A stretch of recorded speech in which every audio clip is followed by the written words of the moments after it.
अस्सलाम वालेकुम dear students, उम्मीद है कि आप सब खैरियत से होंगे। आज हम लोग अपनी नाइन्थ क्लास का केमिस्ट्री चैप्टर नंबर 2 स्टार्ट करने लगे हैं। आज उसकी एक्सरसाइज के शॉर्ट क्वेश्चन हम लोग स्टडी करेंगे।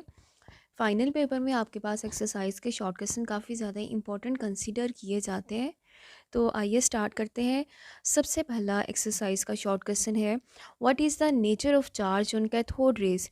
कैथोड रेज आपके पास क्या होती हैं? सिंपल इलेक्ट्रॉन्स हैं और कैथोड रेज के ऊपर चार्ज पूछा गया है, तो कैथोड रेज आपके पास नेगेटिवली चार्ज पार्टिकल्स हैं। नेक्स्ट शॉर्ट क्वेश्चन है, give 5 characteristics of cathode rays. आपने कैथोड रेज की कोई सी 5 प्रॉपर्टीज़ बतानी है। यह आपके पास लॉन्ग क्वेश्चन है और टेक्स्ट बुक में प्रॉपर इसका मेंशन किया हुआ है प्रॉपर्टीज़ इसकी। नेक्स्ट आपके पास शॉर्ट क्वेश्चन है, the atomic symbol of phosphorus ion is given as P3115-3। इस आयन के अंदर आपने क्या क्या बताना है? How many protons, electrons and neutrons in the ion. What is the name of ion? Draw electronic configuration of ion. Name the noble gas which has the same electronic configuration as the phosphorus P3115 3 minus ion has. आपसे 4 question पूछे गए हैं इस ion से related. अब ज़रूरी नहीं है कि ये चारों ही शॉर्ट क्वेश्चन में आए, आपसे कोई एक पूछ सकते हैं, आपसे 2 पूछ सकते हैं। अब इस क्वेश्चन को सॉल्व कैसे करना है? फॉस्फोरस के अंदर ये जो 15 है ये शो करता है एटॉमिक नंबर। 31 आपके पास शो करता है एटॉमिक मैस या जिसे मैस नंबर बोला जाता है। 3 माइनस का मतलब है, माइनस का मतलब इस आयन ने इलेक्ट्रॉन गेन किए हैं। ठीक है, अब आपने बताने हैं प्रोटॉन, इलेक्ट्रॉन्स, न्यूट्रॉन की तादाद। प्रोटॉन्स और इलेक्ट्रॉन्स की तादाद हमेशा एटॉमिक नंबर पे डिपेंड करती है। हमारे पास एटॉमिक नंबर है यहाँ पे 15, तो इसका मतलब ये है कि इस आयन के अंदर प्रोटॉन्स की तादाद भी 15 होगी। इस आयन के अंदर इलेक्ट्रॉन जो है वो अब आपके पास 15 नहीं है। क्यों 15 नहीं है? क्योंकि हमारे पास यहाँ पे 3 माइनस है। 3 माइनस का मतलब ये है कि 3 इलेक्ट्रॉन आपने इस एटॉमिक नंबर में ऐड करने हैं। यहाँ पे क्या आएगा?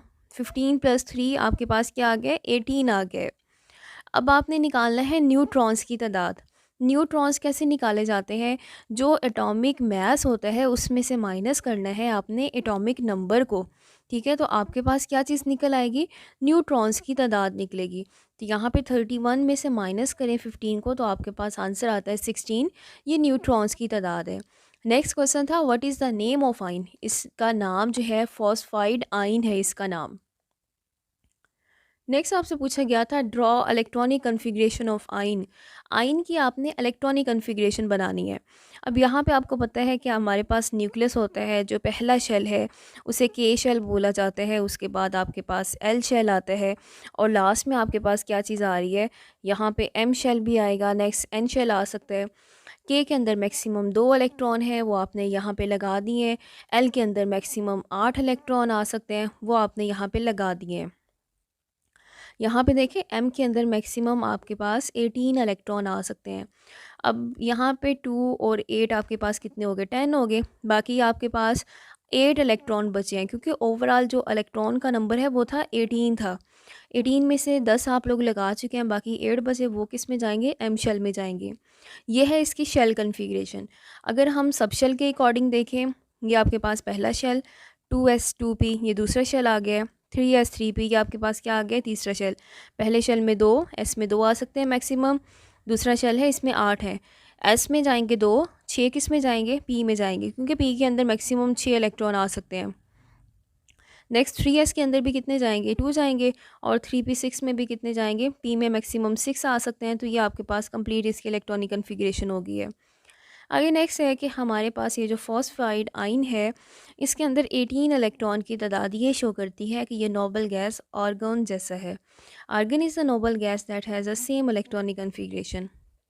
नेक्स्ट आपके पास क्वेश्चन है, difference between shell and subshell with example of each. ये मोस्ट इंपॉर्टेंट शॉर्ट क्वेश्चन है, difference between shell and subshell. Shell बोला जाता है ईच प्रिंसिपल एनर्जी लेवल, यानी जो प्रिंसिपल एनर्जी लेवल होते हैं जिनको एन से रिप्रेजेंट किया जाता है वो कहलाते हैं शेल। शेल आपके पास वो मखसूस रास्ते होते हैं जहाँ पे इलेक्ट्रॉन रिवॉल्व कर रहा होता है। इनको ऑर्बिट्स भी बोलते हैं, इनको एनर्जी लेवल भी बोला जाता है, शेल्स भी बोला जाता है। इनको रिप्रेजेंट किया जाता है KLMN से। शेल्स को अगर मज़ीद डिवाइड कर दिया जाए, फर्दर डिवाइड किया जाए, तो शेल्स की डिवीज़न से बनते हैं सब शेल। शेल जो है इसके अंदर एक सब शेल भी हो सकता है, दो भी हो सकते हैं, और इसको रिप्रेजेंट करते हैं SPDF से। नेक्स्ट आपके पास शॉर्ट क्वेश्चन है, an element has atomic number 17, how many electrons are present in KLM shells of an atom. Total atomic number आपके पास उस एलिमेंट का है 17। शेल कन्फिग्रेशन करेंगे, पहले शेल में 2 आ सकते हैं मैक्सिमम। नेक्स्ट शेल है L, इसमें मैक्सिमम 8 आ सकते हैं, वो आपने लगा दिए हैं। और वो जो बाकी बचेंगे 7 इलेक्ट्रॉन, वो M में जाएंगे। M में मैक्सिमम आपके पास 18 आ सकते हैं, लेकिन अब चूंकि हमारे पास 7 बचे हैं तो 7 इलेक्ट्रॉन किस में जाएंगे, M में जाएंगे। नेक्स्ट आपने इसकी इलेक्ट्रॉनिक कन्फिग्रेशन लिखनी है, सब शेल के अकॉर्डिंग दोनों में लिखनी होती है, शेल्स में भी सब शेल्स में भी। ये फर्स्ट शेल है, फर्स्ट मतलब के वाला जो शेल है उसमें एक ही सब शेल होता है S, इसमें 2 आ गए हैं। नेक्स्ट जो सेकंड शेल है इसमें 2 सब शेल होते हैं S एंड P, S में 2 जाएंगे, P में 6 जाएंगे।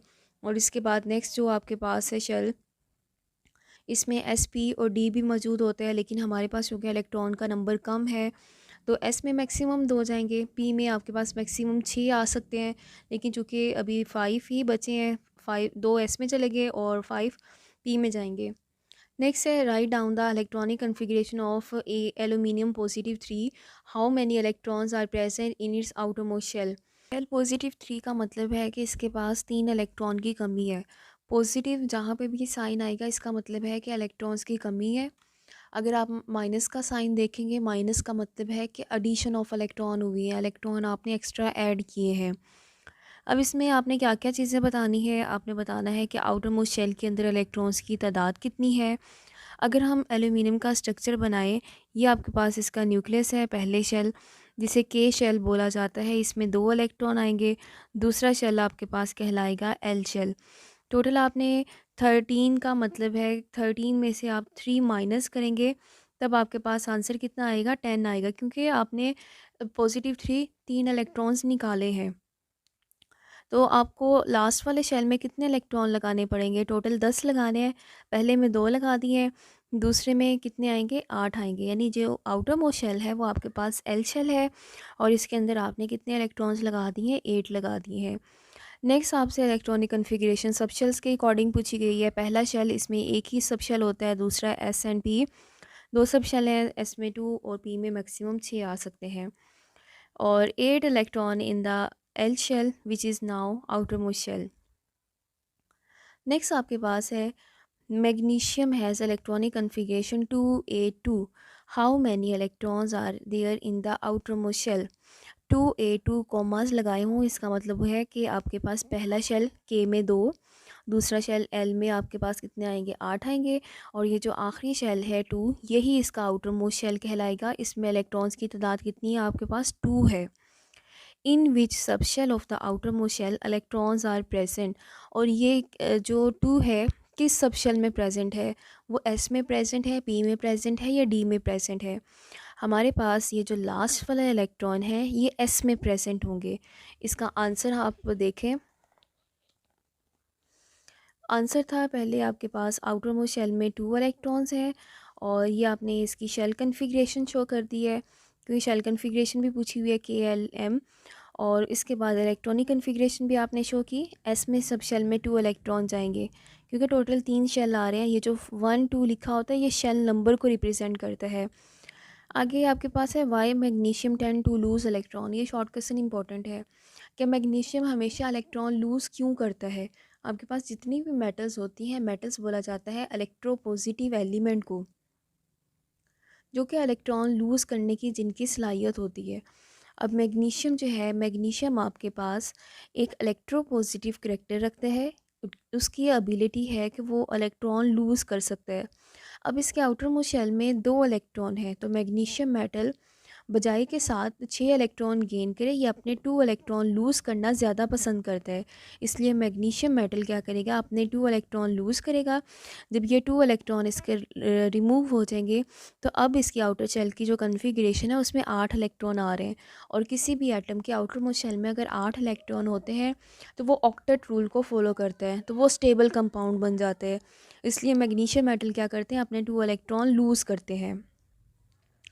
नेक्स्ट आपके पास शॉर्ट क्वेश्चन है, what will be the nature of charge on an atom when it loses an electron और when it gain an electron. Short question काफ़ी आसान, कि अगर कोई एटम इलेक्ट्रॉन लूज़ करेगा तो उसके ऊपर चार्ज की क्या नेचर होगी, अगर वो गेन करेगा तो क्या नेचर होगी। व्हेन एटम लूज़ इलेक्ट्रॉन, जैसे फॉर एग्जांपल सोडियम है, लूज़ किया, एक इलेक्ट्रॉन लूज़ किया, इसके ऊपर +1 चार्ज आएगा। अगर कोई एटम 2 इलेक्ट्रॉन लूज़ करेगा तो +2 चार्ज आएगा। यानी जो लूज़ करते हैं, रिमूव करते हैं इलेक्ट्रॉन, उनके ऊपर प्लस साइन आता है। When an atom gain an electron, अगर कोई एटम इलेक्ट्रॉन गेन करेगा तो उसके ऊपर कौन सा चार्ज आएगा, नेगेटिव चार्ज आएगा। नेक्स्ट आपके पास एक शॉर्ट क्वेश्चन काफ़ी ज़्यादा important, for what purpose uranium 235 is used. Uranium 235 आपके पास एक रेडियो एक्टिव आइसोटोप है। जब हम इसका रिएक्शन करवाते हैं न्यूट्रॉन्स के साथ, न्यूट्रॉन्स की बम्बार्डमेंट करवाई जाती है यूरेनियम 235 पे, तो इसकी ब्रेक डाउन से आपके पास बनता है बेरियम, बनता है क्रिप्टॉन, बनता है न्यूट्रॉन्स, बनते हैं और साथ में एनर्जी रिलीज़ होती है। अब बेसिकली ये जो large amount of energy release हो रही है, इसको यूज़ किया जाता है वाटर को स्टीम में कन्वर्ट करने के लिए, ठीक है। और जो स्टीम है, फिर हम लोग क्या करते हैं, इस स्टीम से टरबाइंस को चलाया जाता है और इलेक्ट्रिसिटी प्रोड्यूस की जाती है। तो ये इसका काफ़ी यूज़फुल इफ़ेक्ट है कि यूरेनियम 235 से आप लोग एनर्जी प्रोड्यूस कर रहे हैं, उसी एनर्जी से हम इलेक्ट्रिसिटी बना रहे हैं। नेक्स्ट आपके पास है, a patient has goitre, how will it be detector. इसे रेडियो एक्टिव आइसोटोप्स आयोडीन 131 से डिटेक्ट किया जाता है। नेक्स्ट आपके पास थी प्रॉपर्टीज़ ऑफ पॉजिटिव रे। पॉजिटिव रे की एक्सप्लेनेशन के लिए बुक में आपके पास ये सारी इसकी प्रॉपर्टीज़ बताई हुई हैं, आपने कोई सी 3 प्रॉपर्टीज़ करनी है। आगे नेक्स्ट है, what are the defects of Rutherford atomic model. और रदरफोर्ड डिफेक्ट्स के जो एटॉमिक मॉडल हैं वो भी आपकी बुक में इसको एक्सप्लेन किया हुआ है। 2 इसके डिफेक्ट्स थे। 13 क्वेश्चन है, as long as electron remain in orbits it does not emit or absorb energy, when does it emit or absorb energy. अगर कोई इलेक्ट्रॉन एक ही सर्कुलर पाथ में रिवॉल्व कर रहा है, ना तो एनर्जी एमिट करते हैं ना ही रिलीज़ करते हैं।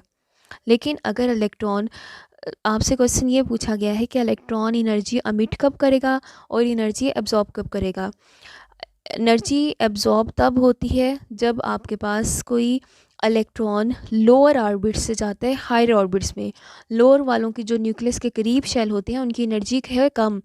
अगर कोई इलेक्ट्रॉन लोअर से जंप करेगा हाई में तो एनर्जी एब्जॉर्ब करेगा। लेकिन अगर कोई इलेक्ट्रॉन हायर से लोअर में आता है तो एनर्जी क्या करते हैं, रिलीज़ करते हैं। ये क्वेश्चन का आंसर बता दिया है। Energy is emitted or absorbed only when electron jump from one orbit to another. When electron jump from lower orbits to higher orbits, it absorb energy. When it jump back from higher orbits to lower orbits, it radiates some energy and emit energy. And I hope students आपको exercise chapter number 2 के question आसानी से समझ आ गए होंगे।